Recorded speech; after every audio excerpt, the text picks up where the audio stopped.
मैं डॉक्टर रमेश शुक्ला एक बार आपका फिर से स्वागत करता हूं आपके अपने educational platform the Lucknow study station पर। और आपका जो मैथ का चैप्टर चल रहा था रेशियो एंड प्रोपोर्शन, उसका ये दूसरा क्लास है। इस क्लास पे कुछ अति महत्वपूर्ण प्रश्नों के बारे में बात करेंगे और प्रोसेस को भी आपको दिखाएंगे, कुछ बेसिक क्वेश्चन कराएंगे जिससे आगे के जो सवाल होंगे उनको करना आपके लिए आसान हो जाएगा। यहाँ पे 2 सवाल लिखे हुए हैं और इन दोनों का बड़ा आपस में गहरा संबंध है, तो इस चीज़ को अभी आपको बिल्कुल क्लियर करा देते हैं। यहाँ पे देखिए लिखा हुआ है 2a यानी a का 2 गुना, 3b यानी b का 3 गुना और c का 4 गुना अगर आपस में बराबर है तो फिर ABC में रिलेशन क्या है, अनुपात दिया हुआ है। ये जो सवाल है एग्जैक्टली यही सवाल ये भी है, इन दोनों में कोई भी अंतर नहीं है। इसको पढ़ रहा हूँ। 4270 रुपये को KLM में इस प्रकार बांटा गया है कि K के भाग का 3 गुना, L के भाग का 4 गुना, M के भाग का 7 गुना आपस में बराबर है। तो M का हिस्सा क्या है? तो M का हिस्सा तो आप तभी बताएंगे जब KLM में रिलेशन मालूम होगा। तो पहले इसको देखते हैं, उसके बाद इसको देखते हैं। दोनों सवाल बिल्कुल एक जैसे हैं, दोनों में कोई भी अंतर नहीं है। यहाँ देखिए गुना में बराबर है, 2a बराबर है 3b और बराबर है 4c के। एक चीज़ ध्यान रखिएगा, जब भी कोई चीज़ गुना में बराबर हो, मतलब a का 4 गुना, b का 5 गुना, c का 7 गुना, या a का 10 गुना, b का 20 गुना और c का 18 गुना, कुछ भी, या राम का 3 गुना, श्याम का 4 गुना और मोहन का 8 गुना आपस में बराबर है, तो कोई चीज़ अगर गुना में बराबर है तो इनके बीच विलोमा अनुपात होता है। इनके बीच क्या होगा? विलोमा अनुपात होता है। विलोमा अनुपात का मतलब इनवर्स रेशियो होता है, विलोमा अनुपात या व्युत्क्रमानुपात होता है। तो ये क्या हो जाएगा? 1/2, 1/3 और 1/4। अब इसका एलसीएम ले लेंगे, क्या हो जाएगा? 12 आ जाएगा। तो 2 छंग 12 और 3 चौक 12 और 4 तिहाई 12, यानी जो ABC में रिलेशन होगा वो 6, 4, 3 का होगा। तो A का मतलब क्या हो गया? A बराबर हो गया 6 और B बराबर क्या हो गया? 4 हो गया और C बराबर क्या हो गया? 3 हो गया। अब आप कह रहे हो 2A, तो 2A का मतलब हो गया यहाँ 2 से गुणा कर दोगे तो 12 हो जाएगा। 3B कह रहे हो तो इधर 3 से गुणा कर दोगे तो 12 हो जाएगा। और 4C कह रहे हो तो इसका मतलब इधर 4 से गुणा कर दोगे तो ये 12 हो जाएगा। क्या आपस में सब बराबर हैं? तो आपका जवाब है हाँ, आपस में सब बराबर हैं। तो अगर कोई चीज़ गुना में बराबर हो तो आप क्या निकालोगे? इनवर्स रेशियो निकालोगे, विलोमा अनुपात निकालोगे। तो ये चीज़ आपको क्लियर हो गई होगी। अब इस सवाल पे आप आ जाइए, आपका उसमें क्या आंसर हो गया? 6, 4, 3, यानी बी आंसर सही है। अब ये क्वेश्चन जो दिया है बिल्कुल हुबहू है, जरा सा भी कोई अंतर नहीं है। जब आप डिस्ट्रीब्यूटिंग रेशियो निकाल लेंगे तो वितरण करने में आसानी हो जाएगी। अच्छा, ये पैसा अमाउंट जो है ये बाद की बात है, पहले हम देखते हैं। लिखा हुआ है K के भाग का 3 गुना यानी 3K, K के भाग का 3 गुना, L के भाग का 4 गुना यानी 4L और M के भाग का 7 गुना यानी 7M। ये आपस में इक्वल है, तो KLM में क्या रिलेशन है? 1/3, 1/4 और 1/7। इनका जो एलसीएम आ जाएगा, चूंकि सभी को प्राइम नंबर है तो इनका गुणनफल ही एलसीएम होगा, तो 7 चौक 28, 84 एलसीएम आ जाएगा। अब 3 से इधर काटोगे तो 28 आ जाएगा, 4 से इधर काटोगे तो 21 आ जाएगा और 7 से काटोगे तो 12 आ जाएगा। तो 28, 21, 12 का अनुपात है इनके अमाउंट में, 28, 21, 12 यानी इनका इनवर्स रेशियो। तो अगर K को मिलेगा 28 रुपये तो L को मिलेगा 21 और M को मिलेगा 12। टोटल पैसा कितना है? 4270 रुपये। टोटल पैसा 4270 है तो नीचे क्या रखेंगे? अनुपातिक योग। जब कुल अमाउंट सभी का दिया हो तो अनुपातिक योग नीचे रखेंगे और जिसका चाहिए उसको ऊपर रख लेंगे। तो अनुपातिक योग जोड़ लीजिए, 2, 1, 3 और 8, 8 और 3 11 के 1 कैरी हुआ 1, तो 1, 1, 2, 2, 2, 4 और 2 ये आपका हो गया 6, 61 नीचे आ गया, ये अनुपातिक योग हो गया। आपको किसका पूछा गया था कि m का हिस्सा क्या होगा, तो m का मतलब 12 रखेंगे ऊपर। तो ये देखिए 6 सते 42, 7 एकम 7, ये 7 बार कट जाएगा, ऊपर 70 आ गया, 12 सते 84 आ गया, 840 रुपये मिलेंगे। आपका सही आंसर ये आ जाएगा। यानी इसमें m का हिस्सा क्या होगा, तो आपका जवाब होगा 840 रुपये। बाय द वे ये पूछ लेते कि बताओ k का हिस्सा क्या है, तो यहाँ 28 रख देते, और l का पूछ लेते तो 21 रख देते, और यहाँ ये पूछ ले कि अगर k का हिस्सा l से कितना ज़्यादा है तो दोनों का अनुपातिक अंतर रखेंगे, यानी 7 रखेंगे। कुछ कुल मिलाकर के सब कुछ बता सकते हैं अगर ये पता हो जाए कि 4270 का मतलब क्या है। तो 4270 का मतलब है 61, यानी अनुपातिक योग। आइए नेक्स्ट क्वेश्चन पर। ये आपके सामने 4 क्वेश्चन और लिखे हुए हैं, 3, 4, 5 और 6। यहाँ पे जो तीसरा और चौथा सवाल है, ये जो पीछे आपको बता चुका हूँ 2 सवाल उन्हीं से रिलेटेड हैं, और 5वां और 6ठा अलग है, तो इनको होल्ड करके रखते हैं। पहले हम इस पे बात करते हैं 3 और 4 पे।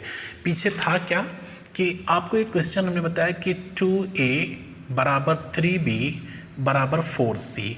इसका मतलब क्या है कि a का 2 गुना, b का 3 गुना और c का 4 गुना आपस में बराबर है। तो ABC में रिलेशन क्या होगा, ABC में रिलेशन, और सवाल को आगे चाहे तो एक्सटेंशन कर सकते हैं कुछ भी। अच्छा, यहाँ पे क्या तीसरा जो क्वेश्चन लिखा हुआ है, इसमें लिखा हुआ है कि 0.6a जो कि इक्वल है 0.09b के।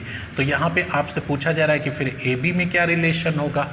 और जो चौथा सवाल लिखा है उसमें लिखा हुआ है कि A का 20% ये बराबर है B का 40% और ये बराबर है C का 50%। तो यहाँ पे ABC में क्या रिलेशन होगा। अब ये तीनों चीज़ें अगर कभी भी आपके सामने आए, यानी इस तरह से दशमलव में दिया हो, या इस तरह से पूर्णांक में दिया हो, या परसेंटेज में दिया हो, इन तीनों परिस्थितियों में आप केवल और केवल इन्वर्स रेशियो निकालोगे, विलोमा अनुपात निकालोगे। जैसे ही आप विलोमा अनुपात निकालोगे आपको इनमें रिलेशन पता हो जाएगा।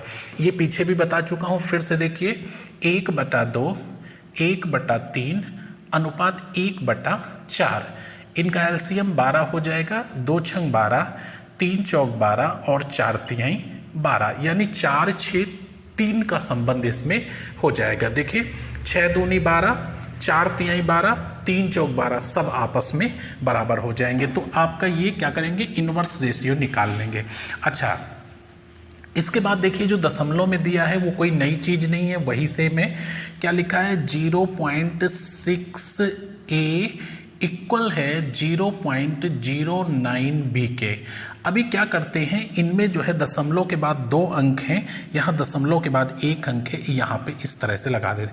दशमलव दोनों में हट गए, इसका मतलब क्या हुआ 60a इक्वल है 9b के। तो अब तो पहले जैसा हो गया। फिर क्या करेंगे 1/60 और 1/9, इनका एलसीएम क्या हो जाएगा 180 हो जाएगा। यहाँ 3 हो गया और यहाँ 20, 9 दूनी 18, यानी 3:20 का अनुपात हो जाएगा। तो आपका बी आंसर यहाँ से इस सवाल का सही हो जाएगा। अच्छा, अगर परसेंटेज में दिया हो, जैसे ये लिखा हुआ है A का 20%, B का 40%, C का 50% आपस में बराबर है, तो ABC में क्या रिलेशन है। तो यहाँ पे भी आपको कुछ नहीं करना है, सीधा सा इन्वर्स रेशियो निकाल लेना है, यानी 1/20 अनुपात 1/40 अनुपात 1/50, और इनका एलसीएम क्या आ जाएगा 4 पंचे 20, 200 आ जाएगा। इधर 10 आ जाएगा और इधर आपका 5 आ जाएगा और इधर 4 आ जाएगा, यानी 10, 5, 4। तो 10, 5, 4 इसका मतलब आपका सही आंसर ए हो जाएगा। तो इस तरह से अगर गुना में कोई चीज़ बराबर है, दशमलव गुना में कोई चीज़ बराबर है, और परसेंटेज में कोई चीज़ को बराबर दिखाया गया, अब इसमें नाम भी दे सकते हैं। आपसे ये भी कह सकते हैं कि श्याम की आय का 20%, मोहन की आय का 40%, अजय की आय का 50%। यदि आपस में बराबर है और उनकी आय का योग ये है, तो फला की आय क्या है। तो इसमें आप कुछ भी निकाल सकते, बस ये ध्यान रखिएगा कि गुना में, दशमलव गुना में या परसेंटेज में कोई चीज़ आपको बराबर दिखेगी, कोई चीज़ से मतलब है पहला, दूसरा, तीसरा, ABC, PQR या राम, श्याम, मोहन, कुछ भी दिखे तो आप इन्वर्स रेशियो निकाल लेना। अच्छा, अब ये 2 सवाल डिफरेंट हैं, ये काफ़ी अच्छे सवाल हैं, इनको देखिए, और दोनों एक जैसे हैं, दोनों में आपस में गहरा संबंध है। यहाँ पे लिखा हुआ है a का तीसरा भाग यानी a/3 ये बराबर है b के चौथे भाग के, और ये चीज़ बराबर है c के पांचवें भाग के। तो यहाँ पे पूछा जाता है कि भाई ABC क्या होगा, तो ABC क्या होगा इसको हम आपको डिटेल में दिखाते हैं। सपोज इसके बराबर k है, तो a बराबर क्या हो जाएगा 2k हो जाएगा, a बराबर 2k हो जाएगा, और b क्या हो जाएगा 4k हो जाएगा, और c क्या हो जाएगा 5k हो जाएगा। तो यहाँ पे k सारे कैंसिल हो जाएंगे, 3k हो जाएगा, ये 3 4 5 का रिलेशन हो जाएगा, यानी ये आ जाएगा। अच्छा, यहाँ पे एक चीज़ ध्यान रखिएगा, जब बटा में कोई चीज़ इस तरह से बराबर दिखाए कि पहले भाग का दूसरा हिस्सा दूसरे भाग का तीसरा हिस्सा तीसरे भाग का चौथा हिस्सा आपस में बराबर है, तो अगर डिस्ट्रीब्यूट करना है तो सीधा आप हर उठा लीजिए, वही आपका वितरण अनुपात बन जाएगा, 3 4 4 3 4 5। तो ये आपका सही आंसर हो जाएगा, 3 4 5 का रेशियो होगा। अब ये देखिए छठा सवाल बिल्कुल इसी से रिलेटेड है। इसमें क्या लिखा गया है, 7,480 रुपये को 3 भागों में इस प्रकार बांटा गया है कि पहले भाग का आधा दूसरे भाग का तिहाई। तो पहले भाग का आधा का मतलब क्या, फर्स्ट का बटा 2, दूसरे भाग का तिहाई मतलब बटा 3, और तीसरे भाग का छठा हिस्सा यदि आपस में बराबर है तो 7480 रुपये में आपको बताना है कि तीसरा भाग क्या है। तो इसमें क्या करेंगे, सीधा आप उठा लेंगे 2 3 6, यानी बटा में बराबर होगा तो सीधा आप हर जो दिया है वही ले लेंगे। तो 7480 रुपये है, और नीचे अनुपातिक योग 6 3 9 2 11 आ जाएगा। तीसरा हिस्सा पूछ रहे हैं 6 रख देंगे, 11 छक्का 66, और इधर से 4 11 8 88 0 6 0 0 आ जाएगा, 6 8 48 के 8 6 4 36 4 40, यानी 4080 रुपये। आपका सही आंसर कौन सा हो जाएगा, सी आंसर सही हो जाएगा। तो यहाँ पे अगर कहीं आपको दिखाना है तब तो आप इसको वो करिए, अदरवाइज कुछ नहीं, सीधा जो हर में दिया है वही अनुपातिक योग हो जाएगा। अच्छा, यहाँ पे अगर हमें इसको दिखाना है और सिस्टम से करना है तो बस थोड़ा सा अंतर ये आ जाता कि इसको हम इस तरह से करते, ये पहले हिस्से का दूसरा, इसका ये बराबर, ये बराबर के है। तो ये फर्स्ट पार्ट हो गया आपका 2k, और सेकेंड पार्ट आपका हो गया 3k, और थर्ड पार्ट जो हो गया आपका वो 6k हो गया। अच्छा, टोटल आपका क्या है 7480 रुपये है, तो ये बराबर सब जुड़ जाएंगे, 11k आ गया, और आपको 6k चाहिए यहाँ पे, तो मल्टीप्लाई k कैंसिल हो जाएगा, फिर आप वहीं पहुँच गए 4080 रुपये आ जाएगा। तो इस तरह से दो बातें केवल जो गौर करने वाली वो ये हैं कि यदि गुना, दशमलव गुना या परसेंटेज में कोई बराबर होगा तो इन्वर्स रेशियो निकालेंगे, और अगर बटा में बराबर होगा तो कुछ नहीं करेंगे, जो नीचे हर दिया है वही अनुपात हमारा वितरण का अनुपात बन जाएगा। आइए नेक्स्ट क्वेश्चन पर। ये नेक्स्ट क्वेश्चन 7 नंबर और 8 नंबर 2 और दिए हुए हैं, इन्हें ध्यान से देखिएगा, बहुत ही अच्छे सवाल हैं।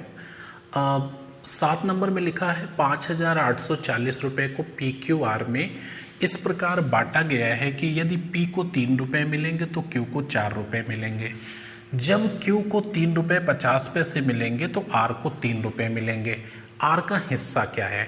तो यहाँ पे सीधा सा मतलब ये है कि अगर PQR में रिलेशन मालूम हो जाए तो हम बता देंगे कि R का हिस्सा क्या है। आप देखिए, कहा जा रहा है कि P को जब मिलेंगे, P को 3 रुपये मिलेंगे तो Q को 4 रुपये मिलेंगे। तो P और Q में क्या रिलेशन हो जाएगा, 3 और 4 का हो जाएगा, साधारण सी बात है। P को 3 रुपये मिलेंगे तो Q को 4 रुपये मिलेंगे। इसके बाद कहा जा रहा है कि Q को 3 रुपये 50 पैसे जब मिलेंगे तो R को मिलेगा 3 रुपये, तब R को 3 रुपये मिलेगा। अब इसको जब 3 रुपये 50 पैसे मिलेगा तो उसको 3 रुपये मिलेंगे। यहाँ से देखिए, जब Q को 3 रुपये 50 पैसे मिलेंगे तो R को 3 रुपये, यहाँ दशमलव हटा देते हैं और यहाँ 2 जीरो लगा लेते हैं, 1 जीरो ये कट गया, और 5 सते 35, 5 छक्का 30, यानी QR में संबंध क्या आ गया, 7 और 6 का।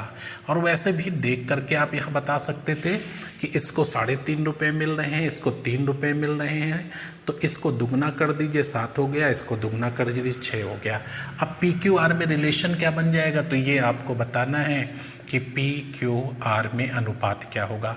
तो 7 त्रिक 21 हो गया, 7 चौको 28 हो गया, और 6 चौको 24 हो गया। ये PQR में रिलेशन बन गया। टोटल पैसा कितना है 5840 रुपये। यदि कुल पैसा दिया हो तो नीचे अनुपातिक योग रखेंगे। अनुपातिक योग का मतलब इन सभी का अनुपात। तो 4 और 8 12, 1 13 के 3 हो गया। कैरी हुआ 1 1 और 2 3, 3 2 5 और 5 2 7, ये 73 हो गया। आपको किसका पूछा गया है, आर का हिस्सा क्या है, यानी लास्ट वाले का, यानी 24 आपको निकालना है। तो 24 आपसे पूछा गया है और दिया है अनुपातिक योग। तो ये देखिए कितने बार कट जाएगा, 7 8 56, ये 8 बार पूरा पूरा कट जाएगा। आप भाग दे करके देख लीजिएगा, क्योंकि 7 8 56 560 हो गया, 3 8 24, तो 560 और 24 584 हो गया, जीरो उतार दिया। तो ये गुणा कर लेते हैं, 24 गुणे 80 0, 8 चौक 32 के 2, 8 दूनी 16, 17 18 19, 1920 रुपये आंसर इसका आ जाएगा। ए ऑप्शन सही है। तो इस तरह से अच्छे से बता सकते हैं, क्वेश्चन अच्छा था। 5840 रुपये को PQR में इस प्रकार बांटा गया कि जब P को 3 रुपये मिलेंगे तो Q को 4 मिलेंगे।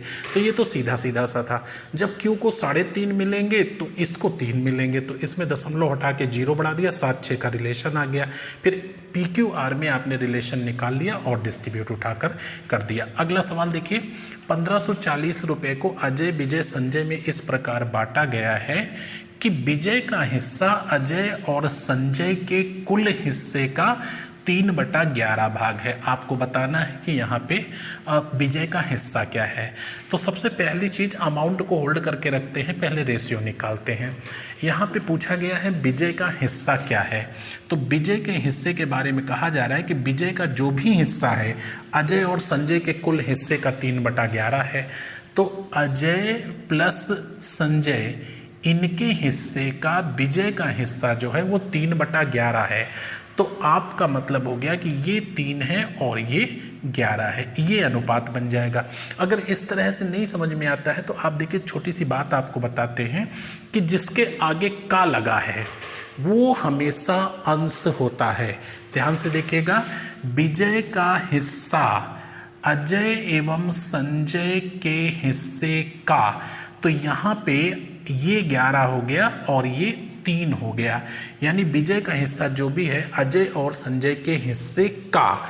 तो जिसके आगे का लगा है उधर हर रख दीजिए और जिसके बारे में बात की जा रही है उधर अंश रख दीजिए। तो 3 और 11 का रिलेशन हो गया, बांट सकते हैं। अच्छा, एक चीज़ और आपको बता दें, जैसे ये कहा गया कि विजय का हिस्सा अजय और संजय के हिस्से का 3/11 है, तो 11 से कटने वाली कोई भी संख्या जो आपको अच्छी लगे मान लो। तो मान लो आपने कहा कि भाई 110 है, 11 ही कट रही है, तो इसका 110 का अगर 3/11 करोगे तो क्या आएगा, 11 धामा और 10 तिहाई 30, इधर 30 आ गया, इधर 110 है, 0 0 कट गया, फिर से 3 11 आ गया। तो कुल मिलाकर कैसे भी करोगे आपके सामने ये चीज़ दिखेगी। अब 1540 रुपये टोटल था, तो अनुपातिक योग नीचे रखेंगे क्योंकि ये अजय विजय संजय तीनों का हिस्सा है।